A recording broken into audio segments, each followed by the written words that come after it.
जय हिंद, स्वागत है आपका। आप देख रहे हैं फैक्ट्स एंड फिगर्स और मैं हूं आपके साथ संजय यादव। साल 2025 की विदाई बेहद नजदीक है। साल कोई भी हो, जाते वक्त इंसान दो चीजों का कैलकुलेशन जरूर करता है। पहला, नए साल में क्या हासिल कर सकता है, और दूसरा, इस साल उसने क्या हासिल किया है। 21वीं सदी में जब हर बात पैसों से ड्राइव होती है तो इस कैलकुलेशन के केंद्र में भी पैसा तो पक्का होता है। और अगर आप पैसा का हिसाब किताब लगाएंगे तो बात निवेश तक पहुंच ही जाएगी। फिर कौन से निवेश ने किसे कितना फायदा पहुंचाया, किसने किसको डुबोया, ये सारी बातें जहन में आती हैं। और इन्हीं बातों के बीच अगर आप 2025 में फायदे वाले निवेश की चर्चा करें तो आपको सबसे ऊपर वो प्रीशियस मेटल नजर आएगा जो निवेश का सदियों पुराना तरीका रहा है। पर 2025 में वो सबसे सुरक्षित ठिकाना साबित हुआ। जब दुनिया भर की अर्थव्यवस्था उथल पुथल के दौर से गुजर रही थी, तब सोने और चांदी ने ही निवेशकों के लिए सेफ्टी नेट का काम किया और न सुरक्षा बल्कि बम्पर मुनाफा भी दिया। ये सोना बढ़ के 2.5 लाख के करीबन जाएगा। एक बहुत बड़ी तेजी हम देख रहे हैं।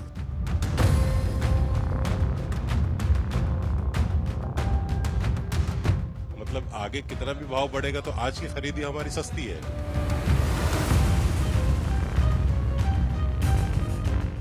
आज फैक्ट्स एंड फिगर्स में उसी सोने के दाम की बात होगी जिसके लिए 2025 सुनहरा साल साबित हुआ। तो आज फैक्ट एंड फिगर्स में यही बात करने वाले हैं कि 2025 किस तरह गोल्ड के लिए गोल्डन ईयर साबित हुआ है। और दूसरा जो सवाल आज होने वाला है वो ये है कि सोने चांदी ने निवेशकों को कितना फायदा पहुंचाया है साल भर के भीतर। साथ में सोने चांदी की तेजी से कितने कारोबारियों को फायदा पहुंचा है या फिर नुकसान हुआ है। साथ में जो दूसरा हमारा सवाल रहेगा, इसके इतर चांदी सोना बन जाएगा और सोना आम इंसान से दूर हो जाएगा क्या? क्योंकि सोने के रेट जिस भाव से बढ़ रहे हैं वो अंदाजा लगाइए। निवेशकों को सोने में इन्वेस्टेड रहना है या फिर एग्जिट कर जाना है? ये चार बड़े सवाल होंगे जिनको लेकर आज हम आपको बताने वाले हैं कि क्या कुछ आप कर सकते हैं। तो सबसे पहले तो जानिए कि इस बार सोने में निवेश ने आम निवेशकों को कितना मालामाल कर दिया और जो इसमें निवेश नहीं कर पाए उन्होंने क्या मिस कर दिया है। तो समझने के लिए आप इस पूरे साल में सोने के तेज चाल पर नजर डालिए और फिर आखिर में रिटर्न का हिसाब किताब निकल जाएगा। तो साल के पहले दिन यानी कि 1 जनवरी 2025 को 24 कैरेट वाले 10 ग्राम सोने की कीमत क्या थी ये समझिए। 78,000 रुपये उस वक्त थी। 1 फरवरी को सोने का दाम पहुंचा था 84,000 रुपये और ये फिर 1 मार्च को 86,620 तक पहुंच गया। 1 अप्रैल को 92,840 का भाव छू चुका था सोना। फिर आता है 1 मई, 95,730 रुपये के भाव से सोना बिकता है। 1 जून को 97,310, 1 जुलाई को 98,400 रुपये का भाव पहुंच जाता है और 1 अगस्त आते आते 99,820 का भाव छू देता है सोना। 1 सितंबर को पहली बार 1 लाख रुपए को पार कर जाता है गोल्ड और 1,05,880 रुपए तक पहुंच गया। 1 अक्टूबर को 1,19,240 के भाव से सोना बिकता है। फिर 1 नवंबर को 1,23,000, 1 दिसंबर को 1,30,480 रेट पहुंच जाता है और फिर 15 दिसंबर को 24 कैरेट सोने का भाव 1,37,600 के लाइफ टाइम हाई पर पहुंच जाता है। सोने का ये भाव जिस तरीके से बढ़ता चला गया वो हमने आपको बताया, लेकिन सोने के 2025 यानी गोल्डन ईयर को आप 3 हिस्सों में बांट सकते हैं, जिसके लिए 3 महीने बेहद खास रहे, जब मार्च से मई तक कीमतें 90 और 95,000 के बीच झूलती रहीं। तो जुलाई का महीना अचानक सोने के इतिहास में स्वर्णिम साबित हुआ। पहली बार सोना प्रति 10 ग्राम 1 लाख रुपए के रेट को पार कर गया।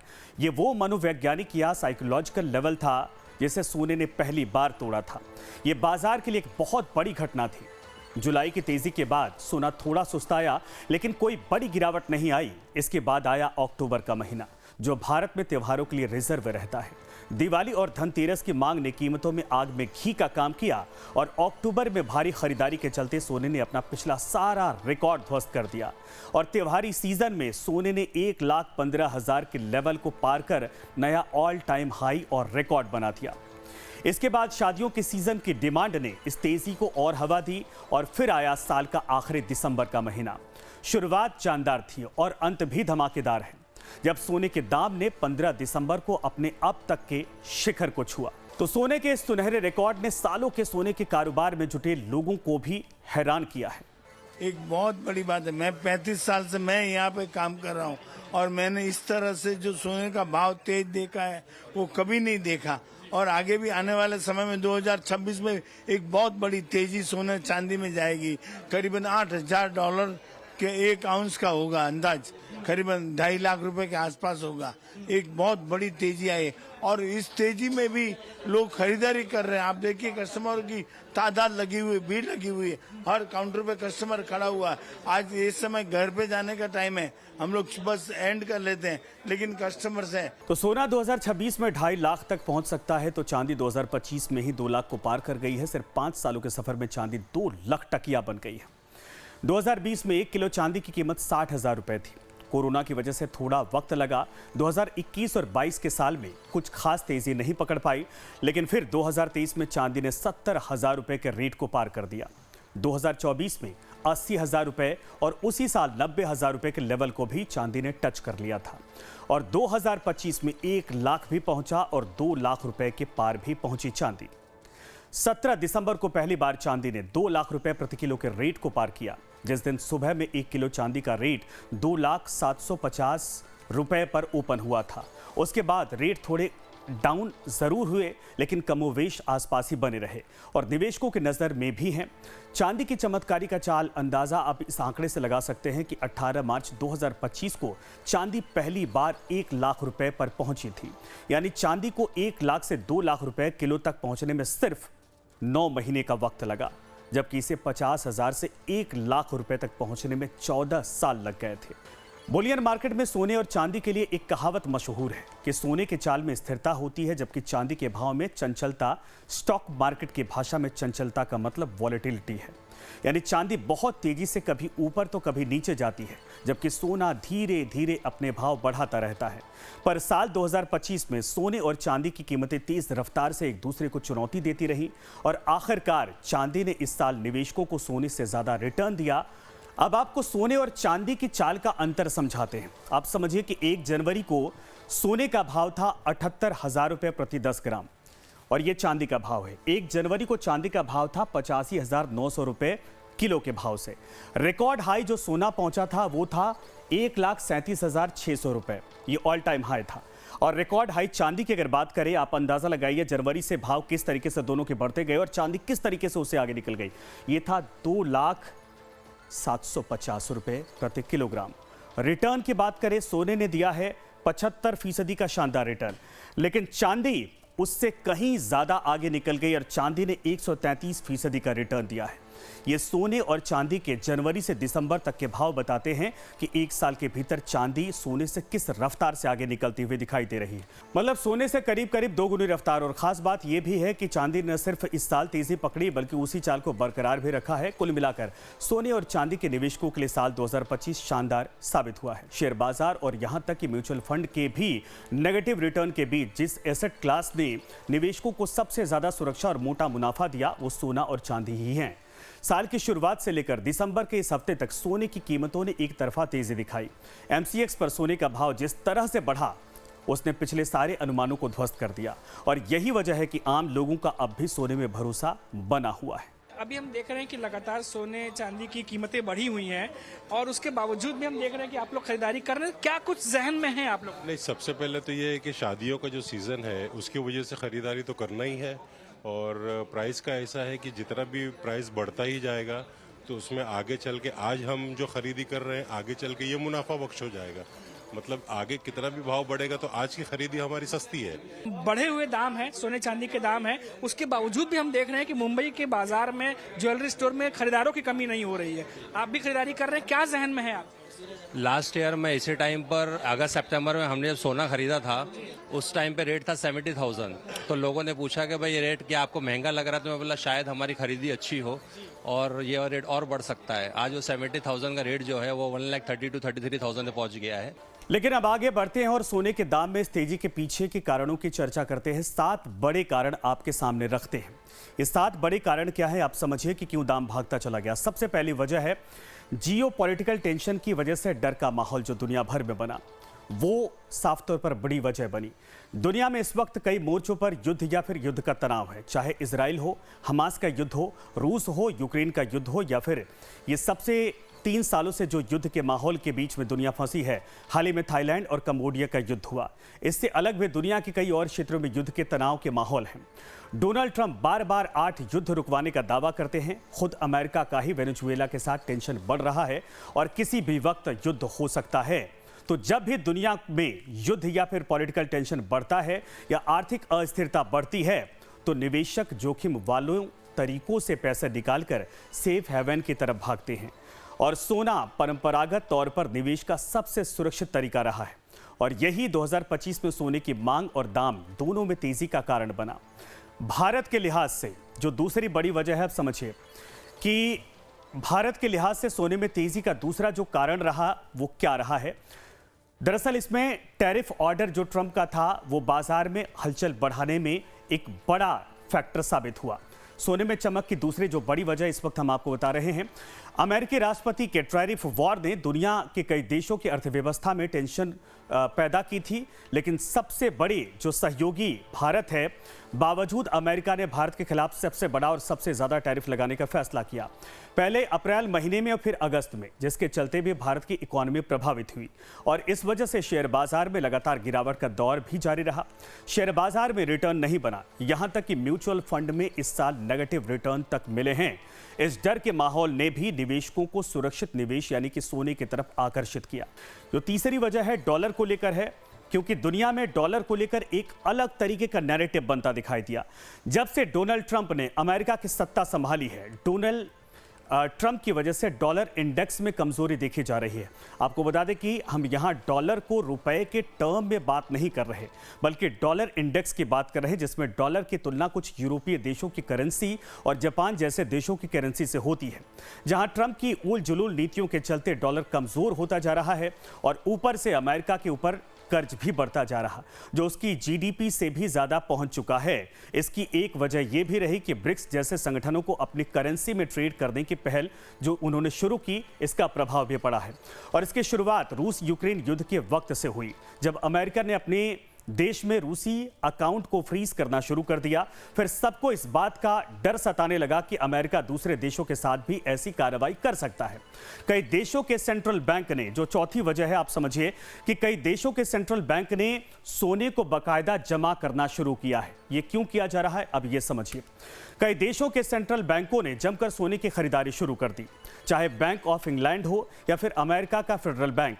इसके अलावा चीन, जापान, पोलैंड जैसे कई देशों के फेडरल बैंक ने लगातार सोना खरीदा है। और ऐसा इसलिए क्योंकि कई दूसरे देशों ने अमेरिका के ट्रेजरी बॉन्ड में बहुत बड़े पैमाने पर निवेश कर रखा है। यह आंकड़ा ट्रिलियन डॉलर में है। पर इन सब के बीच अगर उन देशों को डॉलर की कमजोर होने की आशंका बढ़ रही है, तो फिर उन देशों को डॉलर डूबने का डर भी बढ़ गया है। और इस वजह से वो अमेरिका में अपने निवेश को निकालकर, जो अमेरिका में उन्होंने कर रखा था, सोने में सुरक्षित निवेश के नाम पर पैसा लगा रहे हैं। और पांचवी वजह, जो बड़ी वजह है, वो भी समझिए, डॉलर के मुकाबले भारतीय रुपए की कमजोरी। यह हिंदुस्तान के लिहाज से बड़ा अहम हो जाता है। भारत के लिहाज से देखें तो सोने में तेजी का एक अगला कारण है भारतीय रुपए की कमजोरी। डॉलर के मुकाबले रुपए में रिकॉर्ड कमजोरी ने भी भारत में सोने की कीमतों में बढ़ोतरी को बल दिया है, क्योंकि सोने का भाव डॉलर में तय होता है। लिहाजा जब भी रुपया कमजोर होता है तो भारत में सोना और महंगा हो जाता है, क्योंकि उतने ही सोना खरीदने के लिए ज्यादा रुपए खर्च करने पड़ते हैं। त्योहारों में अक्सर क्या होता है, लोग शादियों में गोल्ड देते हैं, खरीदते हैं, जो भारत में हर साल होता है। लेकिन सोना पहले से बढ़ा इस बार है और लगातार दाम बढ़ता चला गया और ज्यादा डिमांड ने रेट को आसमान पर पहुंचा दिया। जैसा कि थोड़ी देर पहले बताया कि सोना पहली बार अक्टूबर महीने में 1,15,000 के लेवल को पार किया था, जब भारत में त्योहारों का सीजन था, यानी दिवाली, धनतेरस का वक्त था, जिसने सोने की मांग को बढ़ा दिया। और ऊपर से नवंबर के महीने से शुरू हुए शादी के सीजन ने दिसंबर में सोने की कीमत को ऑल टाइम हाई पर पहुंचा दिया। और अब सातवीं वजह समझिए, सोने में निवेश के लिए आसान विकल्प मौजूद होना, ये अब किस तरीके से लोगों को प्रभावित कर रहा है और आकर्षित कर रहा है, जिसमें सबसे ऊपर है एक्सचेंज ट्रेडेड फंड यानी कि ETF। क्योंकि पहले सोने में निवेश का मतलब था दुकानों पर जाकर फिजिकली गोल्ड खरीदना, लेकिन हाल के महीने में ETF काफी लोकप्रिय हुआ और इसी बीच सोने के भाव में तेजी आई तो लोग अपने घर बैठे स्टॉक की तरह डीमेट अकाउंट से गोल्ड ETF या फिर सिल्वर ETF में जमकर निवेश कर रहे हैं, जिसकी वजह से भाव को आसमान पर पहुंचा दिया। इसमें एक फैक्टर फोमो भी रहा है, जिसने सोने के दाम को दौड़ाया। फोमो का मतलब फियर ऑफ मिसिंग आउट, यानी रेट जब भाग रहा है तो हम कहीं पीछे न रह जाएं। ग्राहकों को लगता है कि कहीं सोने का दाम और अधिक ना बढ़ जाए, इसीलिए वो बगैर सही भाव देखे खरीदारी के लिए निकल पड़ते हैं। और इस बार भी लोगों ने इसी फोमो में आकर प्रीमियम पर जाकर खरीदारी की। प्रीमियम मतलब एक्चुअल प्राइस से 5-10% ऊपर जाकर खरीदारी करना। तो भारत में इन्हीं सब फैक्टर की चर्चा हाल फिलहाल में केंद्र सरकार की ओर से भी की गई है। जब संसद के भीतर सोने की बढ़ती कीमतों पर सवाल पूछे गए तो सरकार की ओर से केंद्रीय वित्त राज्य मंत्री पंकज चौधरी ने लिखित जवाब दिया।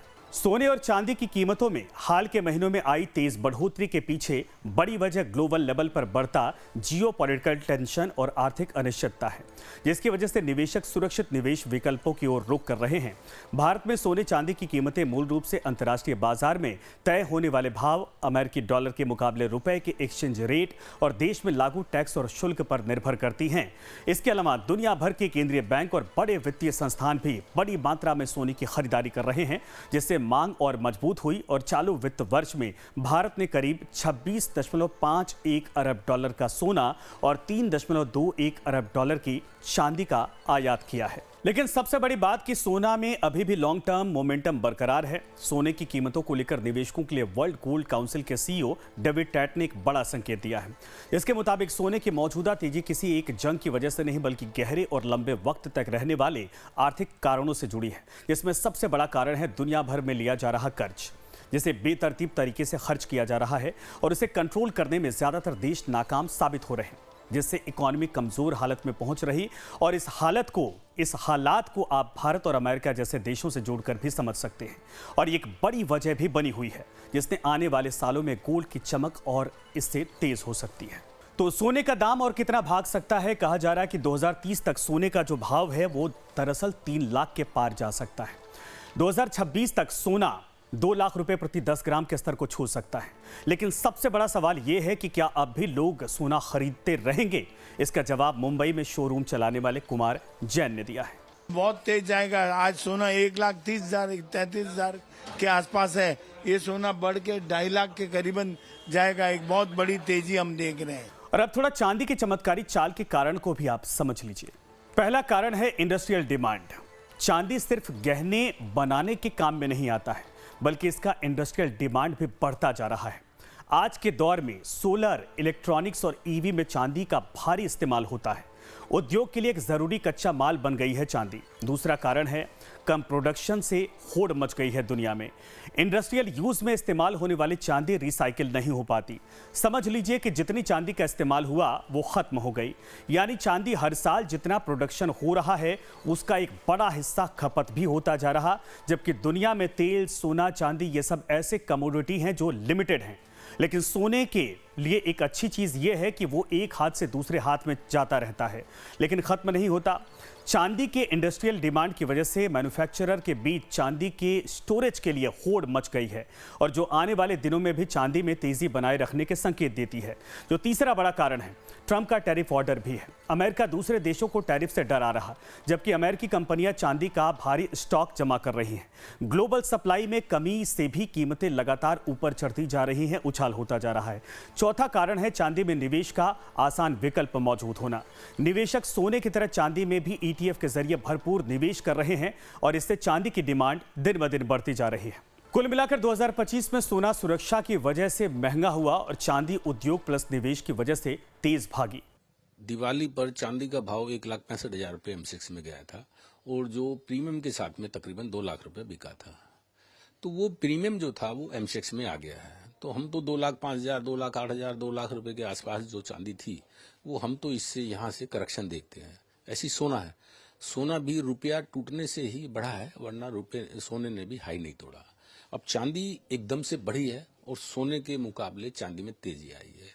उसका कारण ये है कि पहले रेशो चांदी और सोने का 1 और 2 का रहता था, उसके बाद में गिर के वो 1 और 1.5 का रह गया। यानी कि सोना अगर 1 लाख है तो चांदी 1.5 लाख है। तो अब वो रेशो चांदी ने कन्वर्ट किया है, उसके पीछे की भले ही कोई भी वजह हो, चाहे वो इंडस्ट्रियल डिमांड हो या चांदी की शॉर्टेज हो LBMA में, वो कुछ भी कारण कहिए, और कुछ इसके अंदर सटोरिया प्रवृत्ति है। जब देखते हैं कि सेंटीमेंट जो है ना इधर जा रहे हैं, तो वो सटोरिया उसको बाइंग में आ जाते हैं। तो ये कहीं ना कहीं प्रॉफिट टेकिंग हम इसमें देखते हैं। लेकिन 20 दिसंबर को चांदी की कीमत में थोड़ी गिरावट भी दर्ज की गई और फिर चांदी 2 लाख के पार है तो 24 कैरेट सोने का भाव करीब 700 रुपए गिरा है, पर फिर भी 1,32,000 रुपए के करीब है। लेकिन ये सब चलता रहेगा। लबोलुआब ये है कि अगर आप लॉन्ग टर्म निवेशक हैं तो आपको चिंता करने की जरूरत नहीं है। आने वाले दिनों में सोने और चांदी के चाल में तेजी बनी रहने वाली है। लॉन्ग टर्म निवेशकों को निवेश के लिए टाइमिंग की आवश्यकता यानी जरूरत नहीं होती। उनके लिए एक फॉर्मूला हमेशा फिट होता है, any time is the right time.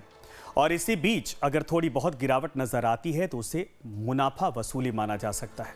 जैसा कि स्टॉक मार्केट में भी होता है, किसी भी स्टॉक की चाल सीधे ऊपर की ओर नहीं होती। वो 4 दिन में तेजी के साथ चलता है तो फिर एक दिन मंदी में भी नजर आता है। यानी प्राइस का ग्राफ थोड़ा ठहरता जरूर है, क्योंकि कुछ लोग मुनाफा वसूली करते हैं। ये वो लोग होते हैं जो लगातार खरीद बिक्री के काम में लगे होते हैं। मार्केट की भाषा में इसे ट्रेडर कहा जाता है। यानी हर कोई निवेशक नहीं होता, और निवेशकों के लिए ये समझने की आवश्यकता है कि आप स्टॉक मार्केट या कमोडिटी में जब पैसा लगाएंगे तो फिक्स्ड डिपॉजिट की तरह कंसिस्टेंट रिटर्न मिल सकता है। अब जैसे किसी म्यूचुअल फंड में SIP ने कोरोना के बाद 5 गुना रिटर्न दिया, लेकिन पिछले 1 साल में फिसड्डी भी साबित हुआ। फिर भी SIP रोकने नहीं, जारी रखने की सलाह दी जाती है, क्योंकि ये लॉन्ग टर्म में आपको औसतन बेहतर रिटर्न दे सकता है। कुछ यही फंडा गोल्ड और सिल्वर में भी फिलहाल वर्क करेगा। कभी कीमतें थोड़ी नीचे गिर सकती हैं, लेकिन यह परमानेंट डाउनफॉल नहीं हो सकता।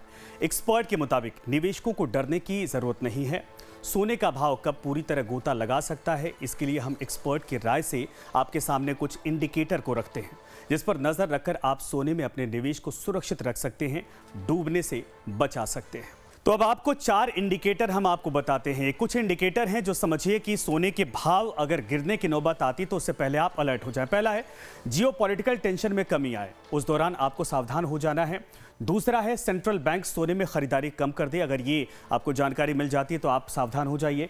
डॉलर इंडेक्स में मजबूती दिखे तो इस दौरान आप अपने निवेश पर फोकस कर सकते हैं, यानी उस दौरान सोने के भाव गिरने की चांसेस हो जाते हैं। इसके अलावा शेयर बाजार में दोबारा रौनक लौटे तो भी आप समझ जाइए कि ये इंडिकेटर के तौर पर काम कर रहा है और आपको इस दौरान सावधान हो जाना है। तब तक आप सोना खरीदते रह सकते हैं, लेकिन फिर भी सोना खरीदते वक्त निवेशकों को 2 बातों का ख्याल रखना चाहिए। पहला, सर्टिफाइड गोल्ड ही आपको खरीदना है। सर्टिफाइड गोल्ड ही खरीदें, ये सुनिश्चित करें। हमेशा ब्यूरो ऑफ इंडियन स्टैंडर्ड यानी कि BIS का हॉलमार्क लगा हुआ हो। सर्टिफाइड गोल्ड यही होता है। दूसरा, खरीदारी से पहले कीमतों को क्रॉस चेक जरूर करें। खरीदने के लिए आप India Boolean and jewellers association यानी कि IBJS की वेबसाइट पर जाकर रेट को मैच कर सकते हैं। यहां आपको 24 कैरेट, 22 कैरेट और 18 कैरेट के हिसाब से अलग अलग सोने का भाव मिल जाता है। तो फैक्ट्स एंड फिगर्स में आज फिलहाल इतना ही। अगले हफ्ते फिर आपसे होगी मुलाकात, तब तक नमस्कार।